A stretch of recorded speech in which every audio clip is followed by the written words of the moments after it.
So it used to be email address, first name, last name, and then it was like, oh, you can put all of their names.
Good evening. I'm Bernard Green, Chair of the Brookline Select Board, and this is a special meeting of the Select Board for Thursday, November 19th, 2020. This meeting is being held remotely using the Zoom remote meeting platform due to the COVID emergency. The meeting is being recorded. We do have a quorum of the board meeting from their respective remote locations. So let's start off with any announcements or updates. And Mr. Fernandez. Sure. Just a brief reminder that we've got two groups working on issues related to policing and public safety in Brookline. Of course, the Committee on Policing Reforms, which Mr. Green chairs, and the Task Force to Reimagine Policing in Brookline, which I chair. We meet, the task force does, on Friday mornings at 8 a.m., usually from about 8 to 10 a.m. Just want to encourage people to, again, show up, watch us work. Those meetings are all recorded and available on the task force website, which is part of the Brookline website on our page there. So if you can't make it live, you can watch what we're doing later on. Tomorrow, we're going to be talking a little bit about traffic enforcement, and I'm receiving a presentation from former Chief Dan O'Leary on some data. You might be interested in that, but I think every meeting that we have is interesting, and I hope you'll watch us work and participate when you can. Thanks. Great, thank you.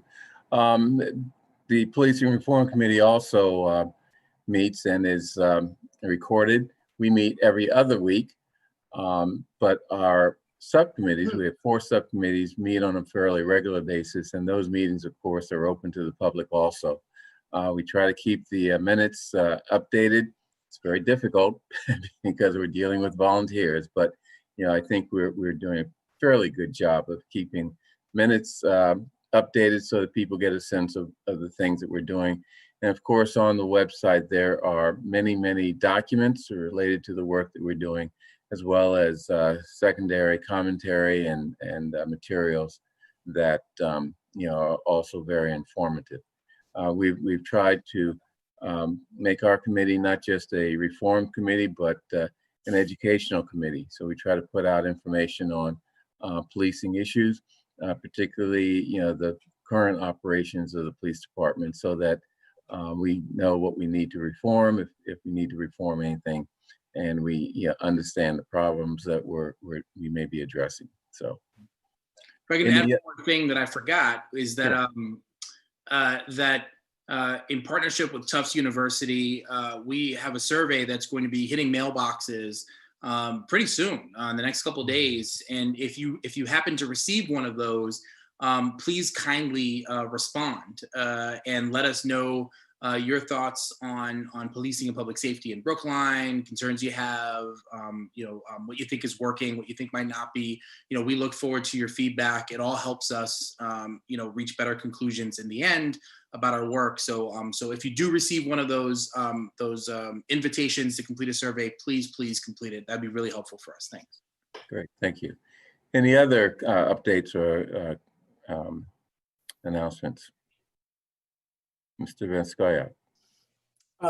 So it was a pleasant surprise today to see an article in the New York Times. I don't know if others saw it, excuse me, referencing the fact that there is sort of a boom going on in an unexpected way in terms of interest in all electric development across the country. And the article is quite specific that this all began in Berkeley, California, and involves cities such as Seattle. And it specifically mentions that Brookline, Massachusetts was a major contributor to the growing awareness of community interest, developer interest, and of course, the benefits that are well known in terms of the climate change, the challenge of addressing climate change. The article fails to point out that there was, a bump in the road for Brookline, and that we did run up against a problem in terms of the article that we passed a year ago. But on the other hand, there is, I think most people are aware, the good news that despite that bump in the road, we're continuing to make progress towards trying to get a change in the state building code. And we're trying to, you'll hear more about this once town meeting takes up a couple of articles that they're taking up in the next few days. So it's a prediction that came true. There were people who said at the time, if Brookline does this, passes Article 21 a year ago, it's going to take this movement that began in Berkeley and bring it to the East Coast. And before you know it, the whole country is going to be talking about it. And if you don't think that's in fact what happened, just check out the article in today's New York Times. It turns out to be exactly what happened. And people are frankly stunned at how quickly this is becoming of interest and is getting adopted in city after city. Thank you. Mr. Heller, you have a comment? You need to unmute. I'm muted. I'm sorry.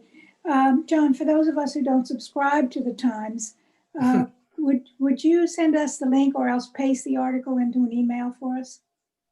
Well, that raises delicate issue of copyright and theft. I think single use can't be a problem. I can send the link, but that won't get you to the article unless they happen to be offering it, to non-subscribers.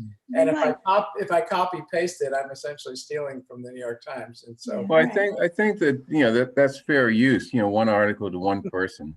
It's when you use it in, for example, a course that you're being paid to teach, or a journal article.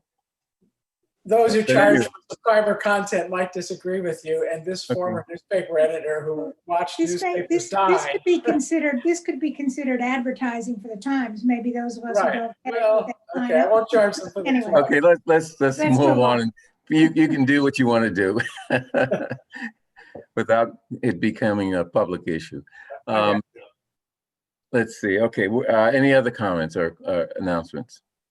Did you have something, Ms. Hamilton? Or I thought you raised your hand. But I'll take the opportunity to just plug that the Brookline Rotary Club is basically providing meals for people that need it on Thanksgiving. For more information, brooklinerotary.org. You can sign up ahead of time and get some amazing free food. And I take it you're also accepting contributions? Absolutely, you got to pay for the money somehow. So if you do that, please remember the Brookline Food Pantry also could use money. So for those of you or those of us who have the means to make those contributions, that both sources are important this time of year. Okay. Okay, unless there's anything else, Ms. Fields, do you have anyone in the queue? At For this public time, no comment? one has signed up for public comment. There are 6 attendees at the meeting, and no one has indicated using the hand raise or Q&A feature that they'd like to make a comment. Okay, let's move on to miscellaneous items. Question of approving the following meeting minutes, November 10, 2020, last week, and November 17, 2020, 2 days ago. Anyone have any edits, or are you ready to approve these minutes? Okay, I move approval of the minutes for November 10 and November 17, 2020. All in favor, Ms. Heller? I take that to mean aye. Ms. Sorry, I Hamilton? was muted. Aye. Ms. Hamilton? Aye. Mr. Fernandez? Aye. Mr. Vanskoyak? Aye. Chair votes aye. Next, I'd like to take items 3B through 3E in omnibus fashions. They involve sort of run-of-the-mill change orders and amendments to contracts, and the materials are in our packet. And I assume that if anyone had any comments or questions, that they had an opportunity to raise them earlier. So I move approval of let's see, an amendment with Hill International connected to the Brookline High School project, a change order with Skanska connected to the Brookline High School project. That's $183,282. It's another amendment to the contract with Gilbane Building Company in the amount of $100,680 for Driscoll School, and a proposed contract with BR Plus A in the amount of $129,500 for the Driscoll School project. Any comments or questions? No. I move approval. Ms. Heller? Aye. Ms. Hamilton? Aye. Mr. Fernandez? Aye. Mr. Vanskoyak? Aye. And chair votes aye. Next, question of accepting the annual emergency management performance grant in the amount of $21,500 for the town's Office of Emergency Management. I see Chief Sullivan is available to sort of explain what this is and what it's going to be used for. Meaning, where are we getting this grant from, and what will it be used for? Thank you, Mr. Chair. John Sullivan, Fire Chief. This is an annual grant that comes through the Massachusetts Emergency Management Agency and is based on the town's population. And so each city and town gets a grant based on that. We just had a meeting with our new regional manager, and he indicated that the cities and towns with populations over 50,000 should be getting an increase next year in the emergency management performance grant. So we'll look forward to that. But as of this time, it's $21,500. That's what we get annually. This year, we'll be utilizing $12,500 of that grant for our next fiscal year's subscription to Code Red, our new mass notification system. $5,000 will be going into our CERT training, and $4,000 will be used for Emergency Operations Center supplies and all weather gear for the staff. Great. Any questions from the board? No. Okay, I move approval of accepting the annual emergency management performance grant in the amount of $21,500 for the Office of Emergency Management. All in favor, Ms. Heller? Aye. Ms. Hamilton? Aye. Mr. Fernandez? Aye. Mr. Vanskoyak? Aye. And chair votes aye. Thank you. Thank you. Boards and commission interviews. Devin, refresh my memory. Do we have anyone to interview tonight? Yes, Elizabeth Armstrong has been promoted to a panelist, and she is applying for Okay. reappointment to the Preservation Commission. Ms. Armstrong, you're muted, so unmute yourself.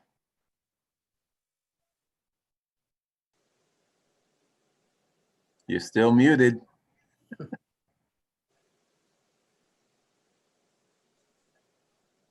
Devin, can you help her? I think, can you hear me now? Yeah. Okay, I took my headphones out. Yeah. They don't always do what they're supposed to do. Okay. Can you unplug them? Because I think that'll help. Yes, they're unplugged. Okay. Okay, so tell us a little bit about yourself and why you want to be reappointed to the Preservation Commission.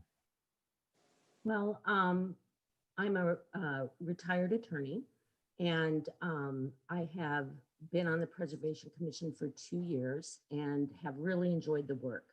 And I think that I have been a good resource for the other commissioners. I've been very active in both attending meetings and being part of subcommittees. I worked on the subcommittee that rewrote our demolition bylaw, which was approved unanimously at town meeting. I'm currently involved in working on rewriting the local historic district guidelines to update those.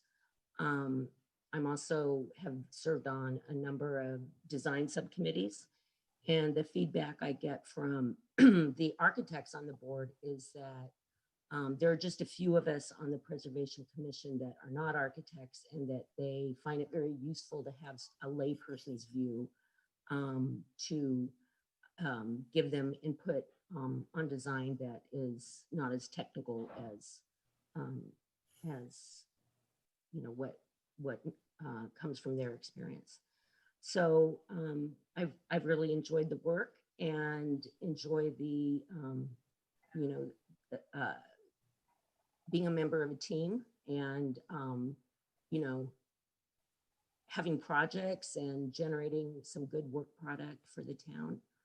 And in addition, as a citizen of Brookline, I think that the work of the Preservation Commission is important and helps to maintain the distinctive look of Brookline, which is a lovely town and a lovely place to live.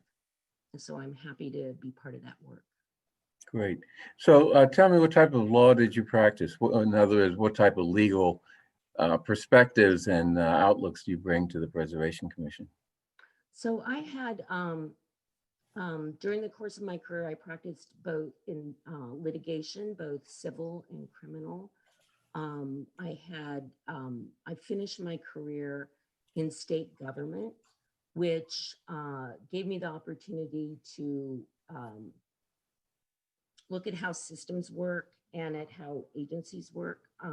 Specifically, I was at the Office of the Child Advocate, which oversees the work of the child serving agencies.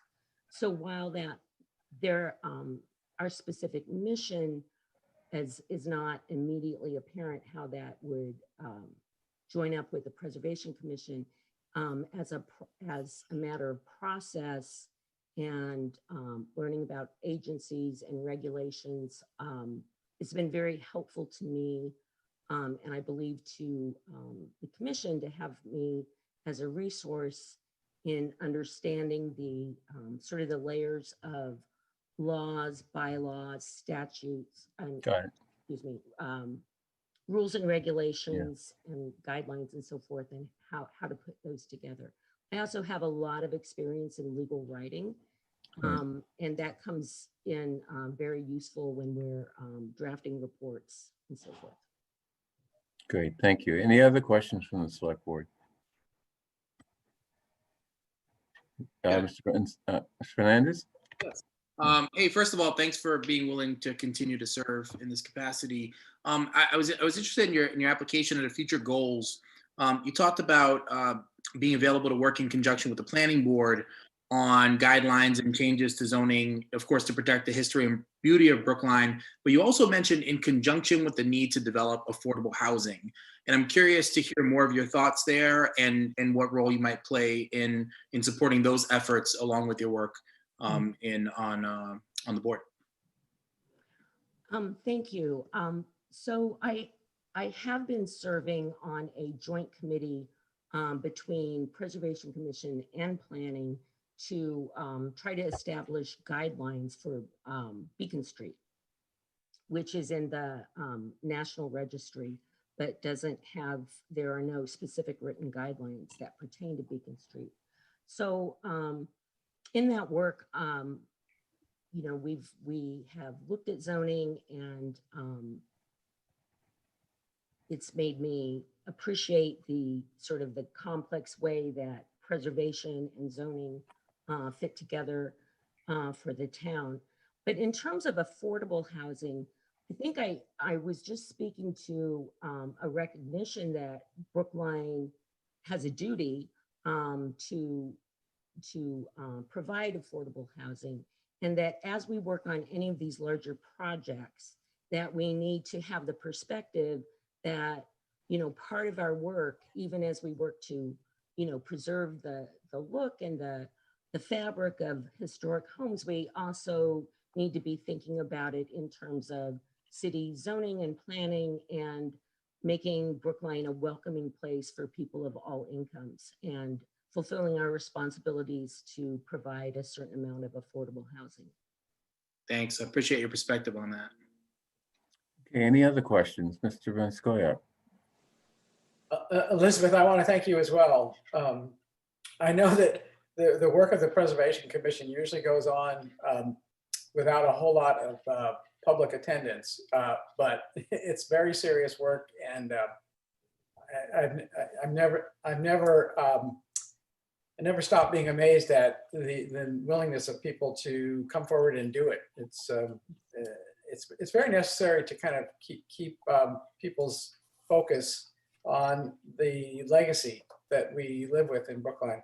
So along those lines, you mentioned a particular involvement in dealing with demolitions, you know, on your resume and the demolitions bylaw. And I have been an observer of this particular side of things for quite some time, but I have to confess, even I feel as though I don't fully understand the ability, such as it is, to block or to prevent or to forestall or to in any way get in the way of a demolition if the property itself is one that has been deemed to be, for reasons of architecture or for reasons of attachment to history, or just because people have really grown fond of it. They'd love to keep it around, but how much latitude do we actually have through demolition prevention to sort of keep buildings around that we treasure? Yes, thank you. So there are kind of 3 tiers to that. If you live in a local historic district in Brookline, the Preservation Commission has a lot of say over whether you demolish a building and rebuild it. And basically, you can't demolish without the imprimatur of the Preservation Commission if you live in a local historic district. If you live in in another part of Brookline that is listed on the National Registry, then there's should you want to change things, and the first step is you come before the commission, and we first examine. We have a two-step process. The first public hearing is solely about whether or not the building is significant.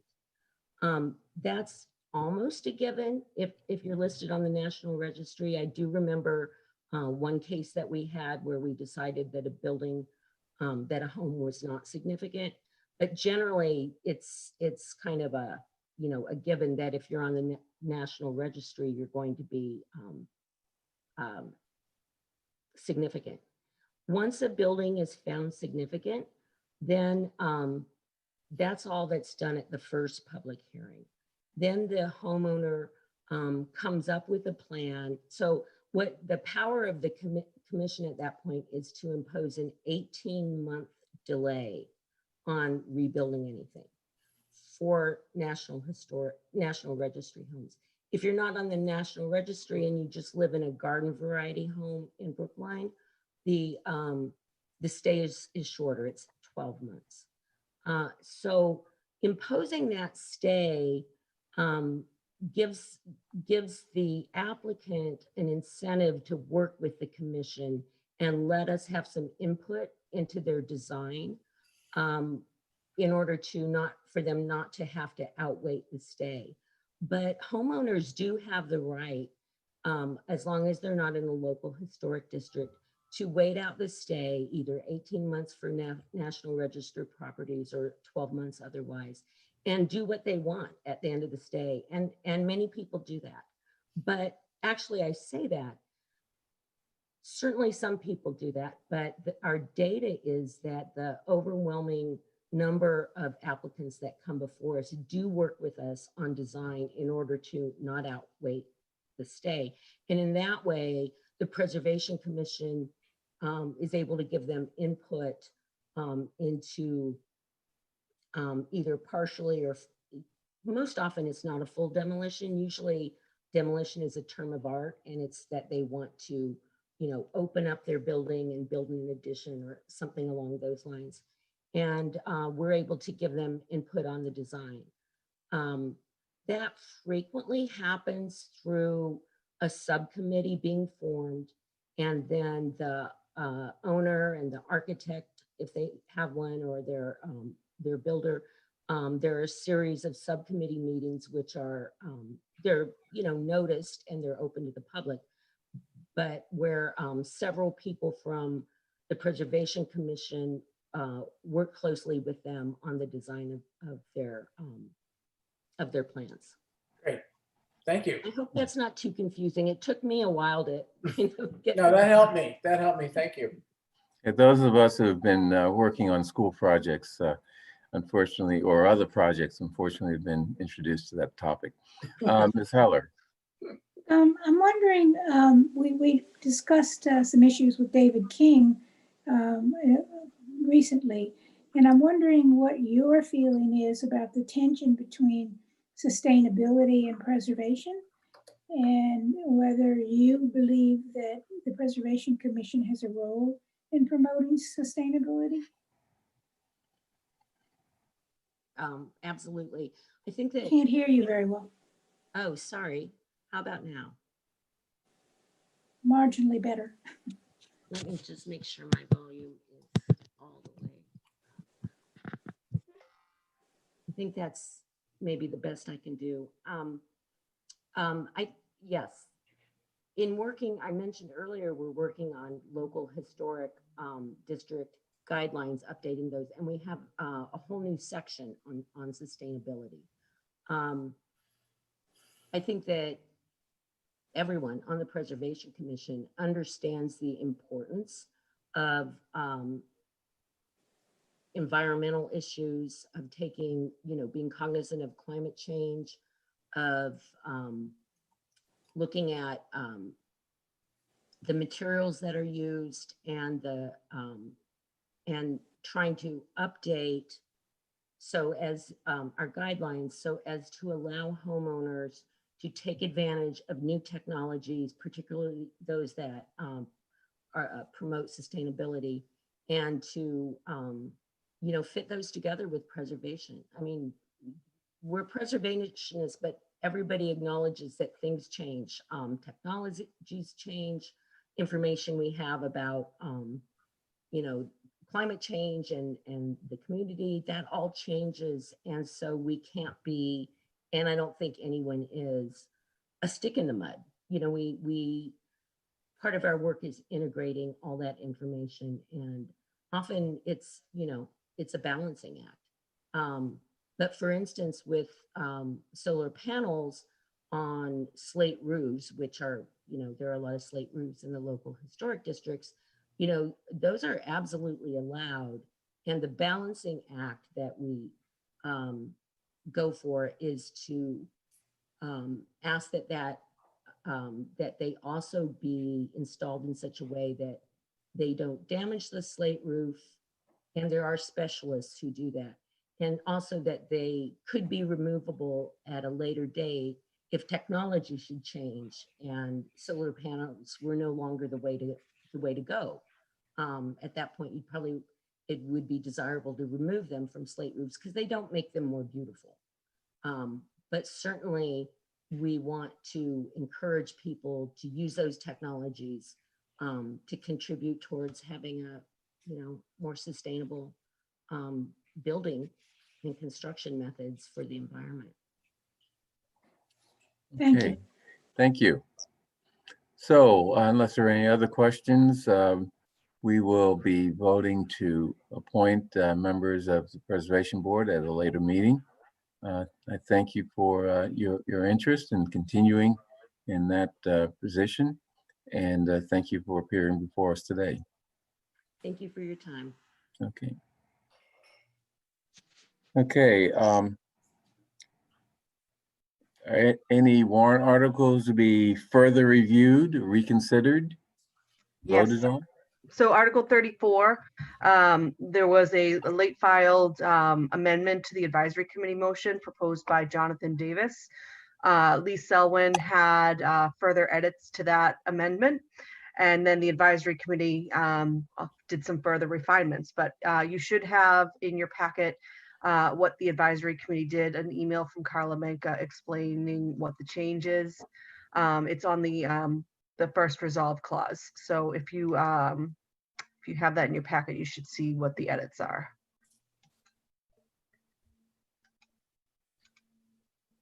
Okay, does everyone see that? Mm-hmm. I'm looking in the packet online. Is the change highlighted in any way? So I can read it to you if that would be. The title of the document is Warrant Article 34, amended link 1118.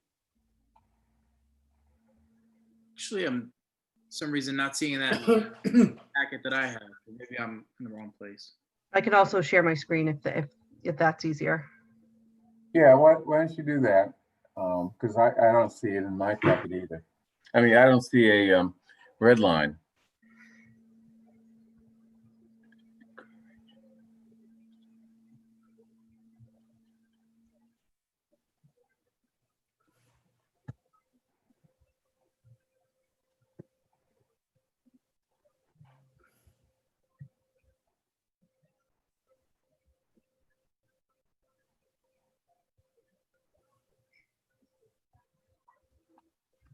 Is that all of it?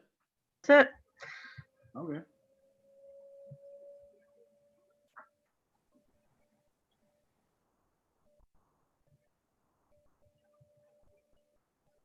Can I ask a question? Is this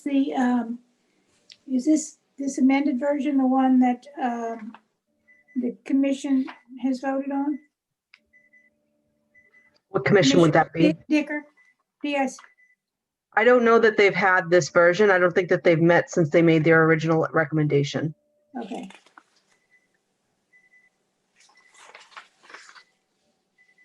And Melissa, I would you mind just putting this in context for us one more time?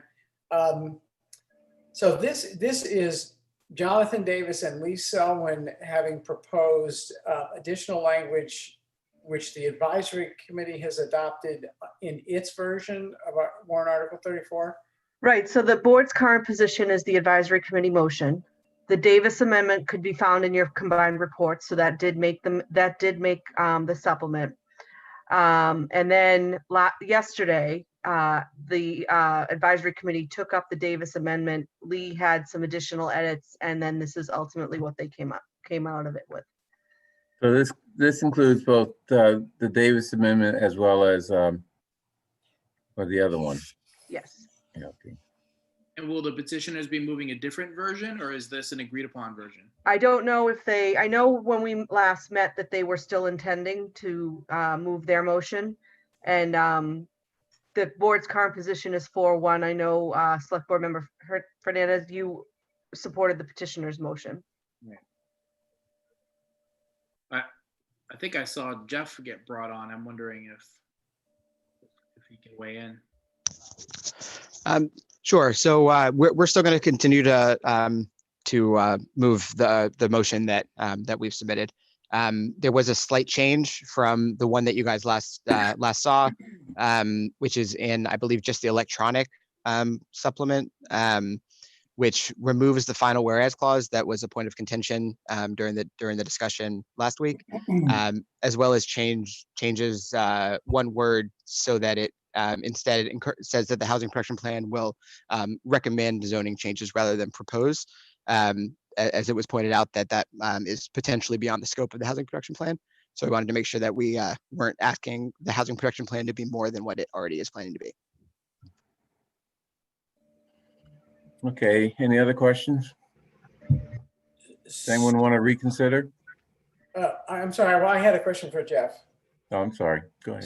So Jeff, I'm looking at material we were sent that is, I think, the final version of your petition. And it has, as a final paragraph, a number 6.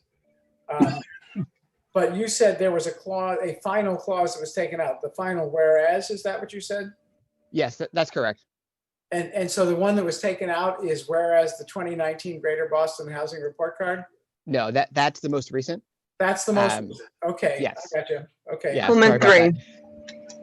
that. Yeah, so it's, sorry, let me just make sure I have the right version. So it was the whereas clause that said, whereas Brookline has a moral and ethical responsibility and the capacity to contribute its fair share toward the vital goal of housing development. That language has now been removed. So I'll make a comment if people don't mind. I actually like, I did like the fact that the advisory committee came up with a revised language of the petition, and that we actually went along with the advisory committee's revised language of the petition. I'd love to stick with that. And I guess I'll vote for this additional language that has been added in red. It just feels a little bit like editorializing to me. And I try to push back when I think, petitioners are editorializing and kind of, skewing the whereases, or in this case, this is part of the charge to the, I guess, the eventual charge that would result from this resolution. But this is not the petitioner, is it? no, this is not is not the petitioner. And what I'm saying is, I think we could have left things the way they were, and we didn't. So I mean, they didn't, and so be it. Yeah, this just felt like we're pretty much insisting that every single possible impact of housing be measured, and that's kind of hard to do. But I'll weigh in. I think that it does expand the issues that are being looked at, but I especially, for instance, like the look at carbon emissions. So I don't have a problem with it. I think we should, we want to have a comprehensive process and report. So sure, I would support it. Yeah, no, as I said, I'll go along with it. But okay, so it looks like 2 people are willing to reconsider. Ms. Hamilton, you have something to say? Well, sorry, I've only been half paying attention because something came up with one of the warrant articles that I'm supposed to speak on this evening. So my question is more, hopefully just a procedural one, which is if we don't reconsider, that puts us not in alignment with the AC, correct? Correct. So potentially there are now like 3 different versions that will be before town meeting. Yep. So I guess I will just say that I am really pleased that the petitioners listened to the feedback that we gave them last week, particularly my statement about I am totally in spirit with you, but this language is just a little too far for me. So if we do move to reconsider, I am probably going to support the petitioners' language. Okay, so that, okay. So you would vote against the advisory committee version? On this particular one, yes. Okay. Yeah, I'll Um, just say I'll be voting in the same way, but I'll certainly vote to reconsider because I don't think we should put three versions before town meeting. So I'm happy to go along with the reconsideration. okay, so if we don't vote the advisory committee version, we're going to be supporting the original advisory committee or the previous advisory committee position. The petitioners will have their article still outstanding, and the advisory committee will have their new improved model before town meeting. So, okay, well, let's vote reconsideration. All in favor? Aye. Okay, Ms. Hamilton, Aye. Mr. Fernandez, Aye. Mr. Renskoyak, Aye. and chair votes aye. Okay, so what are we voting on now? The advisory committee or the original? Well, I think we're voting on the advisory committee as revised. Right, as Yeah. opposed to the advisory committee as unrevised. Exactly. Okay, so all in favor of the advisory committee as revised? And if this fails, then we stand by our original vote, which is the advisory committee unrevised, correct? Correct. Okay, so all in favor of the advisory committee as revised, vote aye. Ms. Heller, Aye. Ms. Hamilton, No. Mr. Fernandez, No. Mr. Renskoyak. Aye. I'm gonna vote no. I Oh, like the Wow. original one. I like the original one. In that case, is it possible we can vote on the petitioner's motion and get to 3 on that? come on, Bernard. Come on. Of course. Right, no. Well, I confess I don't have the petitioner's version in front of me, so I don't know quite what I would be voting on. Can we put that up on the screen? Can we allow Sure. Jeff to share? I'm actually not in a position to share, unfortunately. So if everybody has their, Brookline email accounts open, Devin sent something just before the meeting tonight that is. Well, wait a second. Is this what's on the screen now? Okay, if we've got it on the screen, we've got it on the screen. Okay. Yeah, Melissa is sharing her screen. That's Thank fine. goodness. That's fine. Okay, so what's the Tell me where you want to go. what are the I don't know, what is it, what's What the are the difference? differences, Melissa? I would ask Jeff to articulate that With as the a AC. petitioner. Okay. Compared to the AC. Mhm. So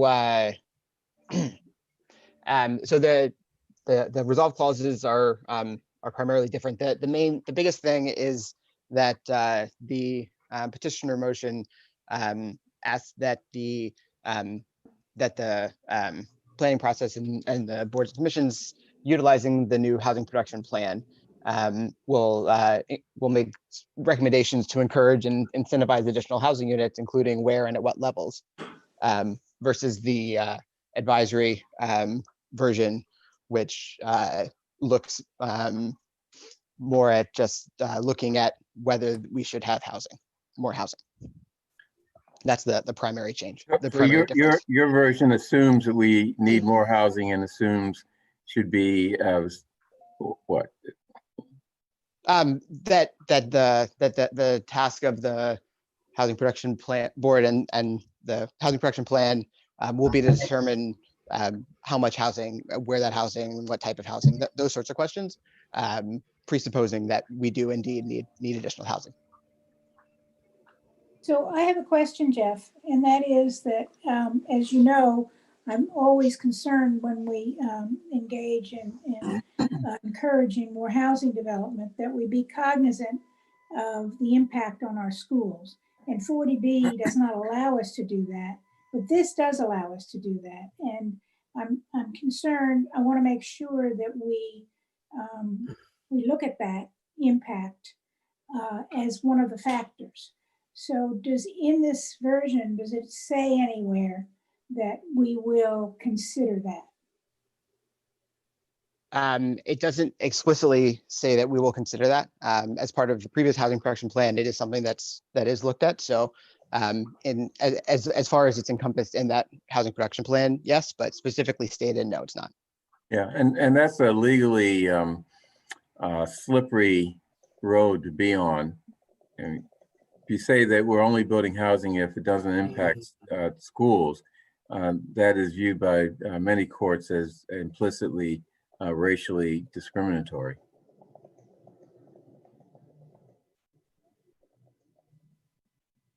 But at any rate, Well, any other? if it's in our previous, I don't remember specifically about the previous housing production plan, but I do think it's one of the things that we need to consider, as well as everything else, open space, carbon emissions, anything we look at. But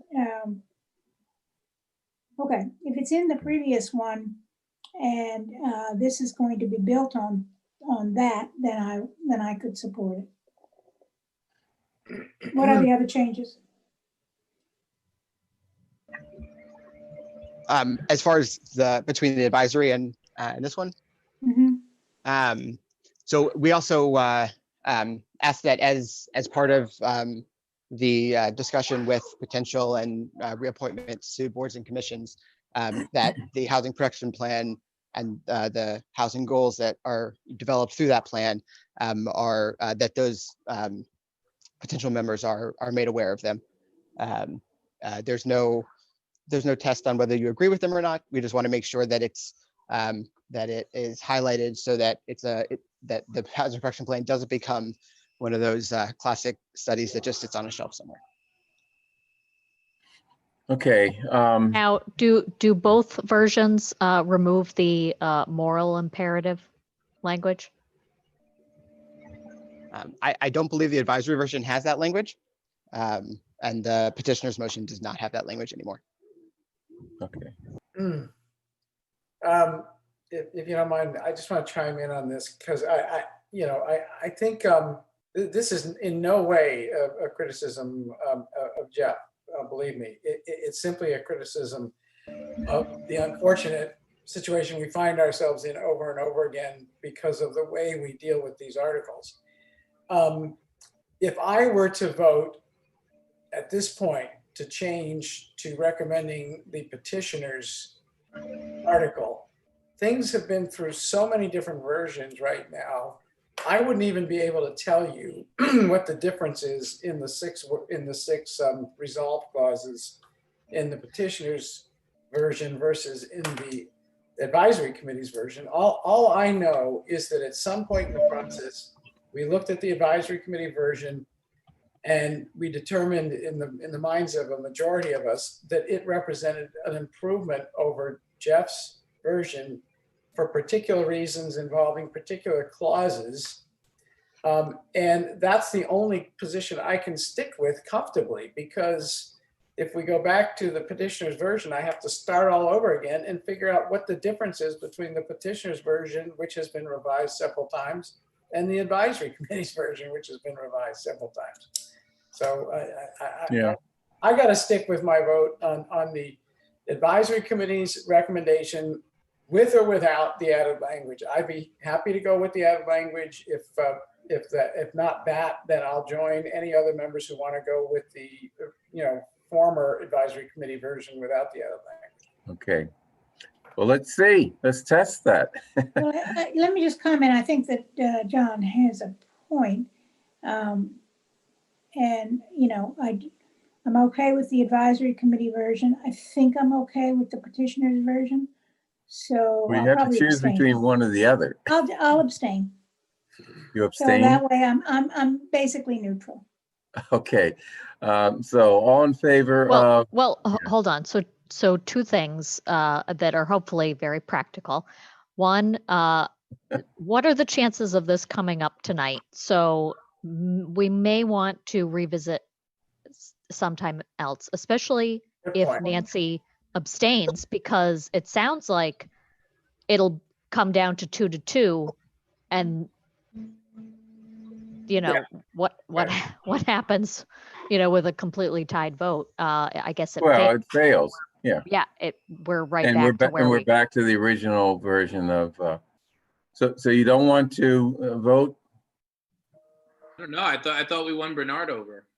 Oh, you didn't win me over. I just don't like the piling on of ornaments for, for different constituencies that is so typical here in Brookline. And I'm gonna stop voting for those things. I mean, I think Heather's point is that we don't have to make this decision right now because this is extremely unlikely to come up tonight. And then we've got another whole week's break before the next town meeting. Okay, so why don't we take that up later, and let's just make sure that we study this issue carefully so that we are clear on where we are. I'll just Yes. note, and maybe Melissa can weigh in. I'll just note that changes, that if we voted for the petitioner's motion, that would change the recommendation of the board. And I wonder if that gives sufficient time to update. We've got supplements and things like that. And So the benefit of voting tonight would be that we are actually putting out one more mailing.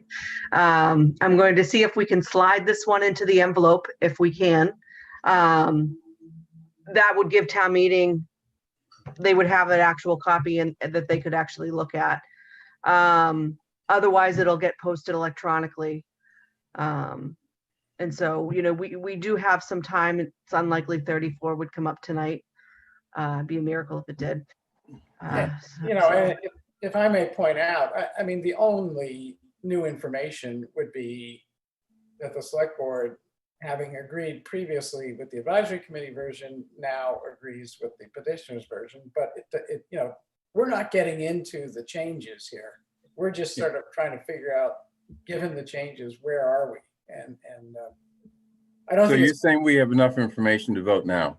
no, I'm saying that I don't think the fact that it would require, it would lose us the opportunity to send them a sheet of paper. I don't think that's reason enough not to wait. I think we should wait, and it'll be easy to explain to people that, all we have to do is say, you've got the same two versions in front of you, but the difference is, because of the change that the advisory committee made at the last minute in their version, we took a second look at it, and there was maybe a change in the vote of this level. But we're not getting into the tinkering with the language of either of these things. No, I hope not. Yeah. Okay, is it the consensus of the board that we wait before we vote, or vote tonight? That's where I'm at. Okay, and okay, that's it. We're gonna wait. So I'll let the moderator know, right now you don't have a position on 34. You need to look at both motions and then take a position. Well, we have a position, and that's the original advisory committee language. You've We reconsidered voted, your vote, so reconsidered, and then we didn't vote. you didn't move anything though. So right now, when Right. you reconsider, your vote is upended. So right now you don't have a position. Okay. May I ask a question of Melissa? Because it feels like we're speeding towards a conclusion here. And of course, you know me, I can't let that happen. I want to know if the agenda item opens up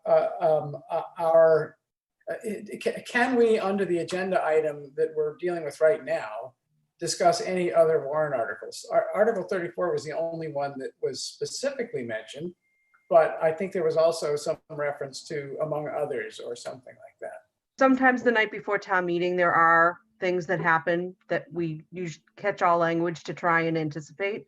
I'm not aware of anything else that's changed since we last met, other than this article. My reason for asking is simply this: we took a vote. I think it was the last thing we did on, what was it, Tuesday. And frankly, I don't think we had the foggiest idea what we were voting on. If you can sort of think back to Tuesday and remember the portion of the meeting where we dealt with the ranked choice voting article, and the advisory committee had just before this Tuesday meeting that we had, I think it was on Monday night, had made a very insubstantial wording change to the position that we had agreed to, that the advisory committee was taking on that article. And so Melissa, explained, as she always does, that The reason that this is coming up is because the advisory committee made a very minor word change. And so it required for you to still be, on the same page as the advisory committee, you've got to now take another vote. Well, no one from the advisory committee was there. The original petitioner was there, Scott, and he did his best to explain this to us. But along the way, it became, I think, in the minds of those listening to Scott, we thought we were being told there is no difference between the revised advisory committee version and the petitioner's version. But that isn't true. And so we ended up saying, well, I think we took our vote based on the assumption that we're back to sort of everybody being on the same page, and that the petitioners have agreed to the advisory committee's little tweak, and now we should agree to the little tweak. But I don't think that's what Scott was saying. I do think Scott was accurately representing that there are now two versions. There's the tweaked advisory committee version, which we had previously agreed to without the tweak. And there was the petitioner's version, which he had made a different change to, involving dropping a whereas or something like that. But there's a substantial difference between the petitioner's version and the advisory committee version, which was the basis for our having sided with the advisory committee version. And the substantial difference is that the advisory committee version calls on a study to be done whether to adopt ranked choice voting, whereas the petitioner's version calls for a study to be done as to the implementation of ranked choice voting. So one assumes we're approving going ahead to ranked choice voting, just need to figure out how to do it. And the other assumes we're going to take a look at the advantages and possible downsides of ranked choice voting and make a recommendation as to what town meeting might want to consider doing. And that's where we were. That latter position is where we were. But then I think in our state of confusion, we ended up shifting to agreeing with the petitioner's version on Tuesday night. Whew. Thank you for Wait, listening. Melissa, I thought we agreed that it was a study to determine, the cost and. Well, that's where we've always stood, but then Yeah. we took a vote to agree with the petitioner because we misunderstood what he was saying, I think. So can we get back to the warrant article at hand? Oh, I'm sorry. I thought that was over. I thought that was over. I'm so sorry. Well, is this our last business? Yeah. Right? Yeah. Okay. So, I definitely get the parallels that Mr. Van Scoyac was drawing. So I have heard that the AC is soft in their stance on this, and that if we hold firm, that they may actually join back on the original language that we had all agreed to. So anybody willing to go back to the original position? And you're talking about 34. Yes. Yeah, I am. Wait, the original position of the advisory committee? Correct. Yeah, I am. Okay, so you're saying that we should vote I think Nancy instead of wait? for the petitioner's version now. We want Nancy over. Pardon? No, we haven't voted. No, we were still up in the air and we were going to wait, but we've already approved reconsideration, but we haven't yet taken a resulting vote. Right? But we did. We voted to reconsider. And then I made a motion to vote on the original petitioner's version, and we never got to it. Because Nancy said she was going to abstain, and then I pointed out that would lead to a 2-2, so it would fail. Right. So what you're saying, Heather, is that if we vote for the original AC version, go back to our position, and we rescind our reconsideration, in other words, then it may be that we get an agreement. We might be able to nudge the AC to come back to us. Okay, so and us being us at the original AC position. Yeah. Clean, Okay. the clean So- of AC. Yeah. Okay, so someone want to make a motion consistent with that So line of moved. thinking? The So motion- moved. Well, what are you moving? Okay, I move that we approve the original advisory committee version that we originally voted for, whenever we voted for it. And that would be without the added language from Jonathan Right, Davis and right. Sarah. Yeah. Okay, all in favor, Ms. Heller, Aye. Ms. Hamilton, Aye. Mr. Fernandez, No. Mr. Van Scoyac, Aye. and chair votes aye. So we're back to where we were. Staying put, okay. Back to where we were. Okay. You're welcome, Melissa. Make your job easier, Melissa, we hope. Okay, okay, and now, Unless report. Now, Mr. that- Van Scoyac wants to go back to ranked choice voting.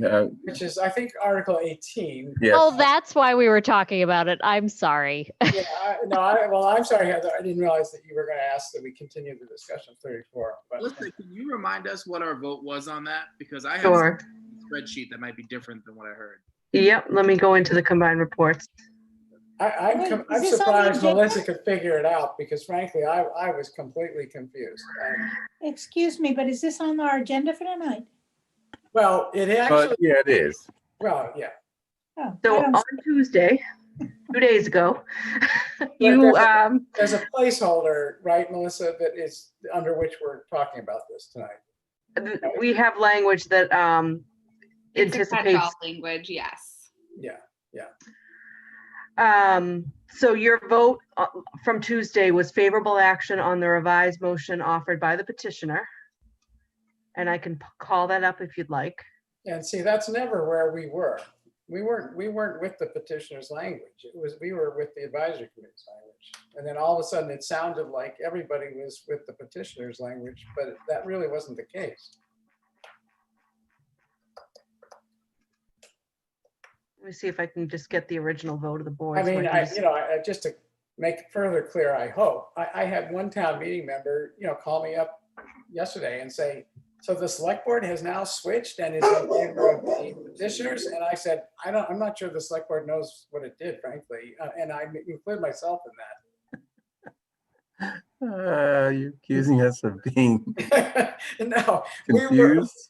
well, there was sort of, there was confusion, and I think it was being a little bit sort of nursed along, but I won't say any more about that.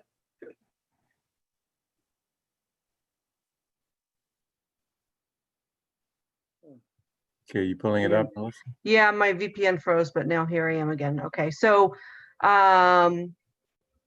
you were with the advisory committee initially, and it was a 4-1 vote with Select Board Member Fernandez abstaining. And then when you took it up again, you changed to the petitioner's revised motion. So I can, what would you like to see, the advisory committee version or the petitioner's version? But when you say when we took it up again, you're referring to Tuesday night, right? Correct. Yeah. Fernandez? I think we would need a motion to reconsider before we open this can of worms, if folks even want to do that. That's true. Yeah, but we can put it up on the board and see what we're talking about. Or do we want to just move on? I'm good. Yeah, I'm good So, too. well, but Melissa, what was the vote on the vote we took to, was I don't So know. actually, John, you would not be able to I was move not to against. reconsider because you were a no. Okay. So that leaves you, Heather. No pressure. I'm inclined to let sleeping dogs lie. Well, Okay, I will agree with you on one point. This is a dog. okay. Okay, anything else? No, let's end the meeting. Bye. Y'all soon. Yes, till the next meeting. An hour. May I just mention something, please, before we go? Sure. Yeah. The way we use Zoom, as I understand it, the votes that are taken are actually recorded and reside on Zoom. And then we have to get those votes out of Zoom. download them or something. And we haven't been able to do that today. I don't think that's unusual. Sometimes it takes a little while, but it's made Sandy very nervous that we're never going to be able to retrieve those votes, although we're relying on Zoom for that. And he's going to take 2 votes again just to try to record them on his own. We encourage him to wait a while to see how we could do with Zoom, but he's very nervous and he wants to take two votes again tonight. Okay. So He sent an email out explaining it all too. yeah, he just sent an email out. I just want you guys to be Okay. aware of it. We're aware, so. So these are just test votes, or is he? No, they were real votes. They're backup votes in case we can't recover the data. So people could change their vote if they wanted to. Well, and there are going to be different people tonight than there were Yeah, last that's night. true, You too. know, That's it's, true. Yeah, I think it is a little problematic, but he thinks it's important. I think we recommended that he wait till maybe next week to see how we did, but he feels that next week there'll be even more people that are different than there was tonight, and people might forget how they voted or something. So Wants the none of debate to vote be was fresh. for, so. Yeah. Okay, well, it'll be Is there a way interesting. a town meeting could institute some sort of backup system now? I don't know. It's hard with remotely, and we used to use the voting machine stuff, but that And then was we had the pieces of paper. we were So. there physically. So I don't Well, know. what about some sort of, backup in Zoom? There must be some. I don't think so, but No. I don't know. All right. This happened But- last time. Apparently, at the last town meeting, it took a few days to get the data out of Zoom, but we eventually got it. But I don't even think Sandy was aware of that. So when he was made aware of this one, he got nervous and decided to he's going to seek a revote on two matters tonight. Okay, so like the national election. So, excuse me, Mel, did we capture the votes from night 1? Yes, because those have been posted Yeah, he already. po- he They're posted online. them. That's what I thought. So we captured the votes from night 1, but then all of a sudden night 2, we're not sure we did. Okay. Right. Okay. Okay, bye. Thank you. See you in a while. See you soon.